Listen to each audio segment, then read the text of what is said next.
Morning all, Jodie here on a very cold winter morning.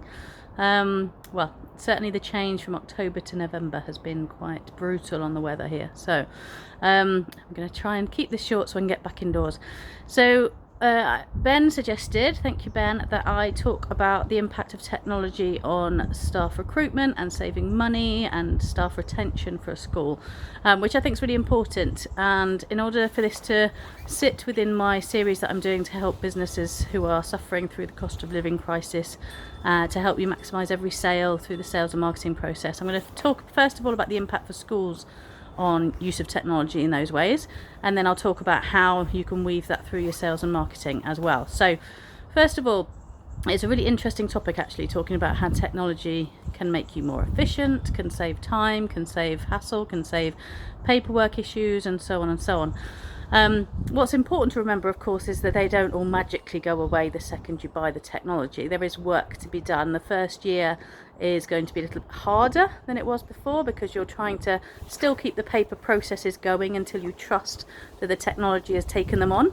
So a lot of schools will do the paper and the technology for the first year at least, and that makes it actually harder for teachers. Plus they've got to learn something new, and there's all that CPD time needed, and they're busy doing all their normal stuff as well, which, as we know, teachers are really busy with. So it's not an easy fix, and we have to be realistic about that first year for schools and be honest about that as part of the process, which means they're more likely to stay past the year. If you're not honest about that year, they'll leave you a year in and your retention will go down the pan. But be honest and be helpful and put all the things in practice. I do a lot of work with companies on the things they can put in practice in that first year to make sure that teachers are aware all the way through of what's included, what's needed, the things they're going to need to do and commit to in that first year, but how it will pay off later. So there's lots of work you can do around that. But the idea of talking about and using the fact that technology can help you in ways to be efficient and save money and so on is really important at the minute, actually, because there's been a big push towards kind of making sure edtech companies prove that they are having an impact, which is absolutely fair enough, but the impact has mostly been talking about impact on pupil outcomes. But realistically, it's really difficult to measure that, really difficult, and it's also much harder for schools to relate to it and not think, oh, it couldn't happen in my school. It might happen in your school, might work there, absolutely wouldn't happen in my school, because our school's bigger, smaller, more cityfied, more rural, independent, private, MAT, free school, higher free school meals, higher EAL, whatever they might think means that you can't work at their school, whatever that might be. So, and it's also very, very difficult to get a really good RCT going to actually prove pupil outcomes independent of so many other factors that happen in school. Like, it might work in one school because the teacher's just really behind it and the teacher's a fantastic teacher who can really get it across. You give it to another school where the teachers have less tech confidence and no broadband, not going to work the same. So it can be really hard to prove pupil outcomes anyway. But equally, if you just say generic things like saves teachers time, that's really hard to prove as well. It depends whether they're moving from another system, which might be actually more efficient than yours, and you didn't realise, or they were doing something, or they just knew how to use it, therefore it was quicker for them to use that other system, so therefore they don't believe you anymore that it saves them time. But if they're moving from paper, then yes, it could save them time, but there's a lot of digging around that. So using a generic saves teachers time doesn't necessarily kind of breed confidence either. They've heard it all before. So yes, technology can. We know technology can make you more efficient. It can create, I mean, my school, when we first rolled out a learning platform, in the first year, we saved more money than the learning platform costs per year. That's the first thing to say. We saved more money in the first year. And then on the second and third year, it went up and up because we just reduced the amount of printing and photocopying. So that takes it on the school to have to do that. Didn't magically happen. It's because we said, okay, that works online, so let's stop printing that. Let's stop putting that on paper. What else can we move online? And so that takes the school side to think about that.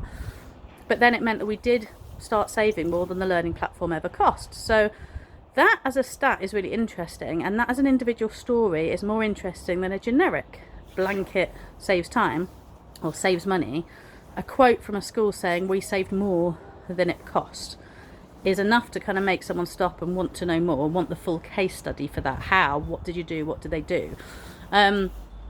And same for if it does have an impact on recruitment and retention and so on, because it might be easier. For example, when we did all our report writing online for the first year, just by saving the documents in the learning platform, not through using a platform for it at that stage, but just saving the stuff in online rather than people waiting for the memory stick so they could do their bit, just gave people this whole new flexibility of working that they hadn't had before around report writing time. Some people could do theirs before half term and go off on holiday and forget about it without having to wait for the memory sticks and worry about coming back from holiday to all this work.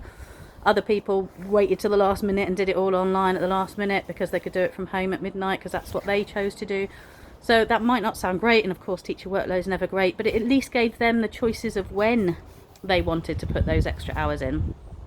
So those kind of quotes, that kind of personal stories of where it's helped, are going to be much more powerful than a blanket. Saves you time, saves money.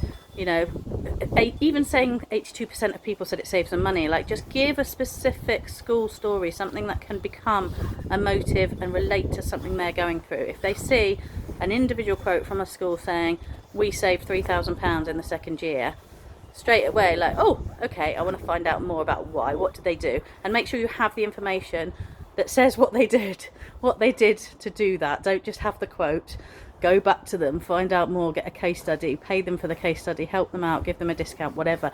Get that case study and then have that to back up your quotes, and not have this generic kind of idea of saves you money, which everyone will go, yeah, you all say that, because you do. So have those personal quotes. So yes, it's a really interesting area. Thank you, Ben, for suggesting it.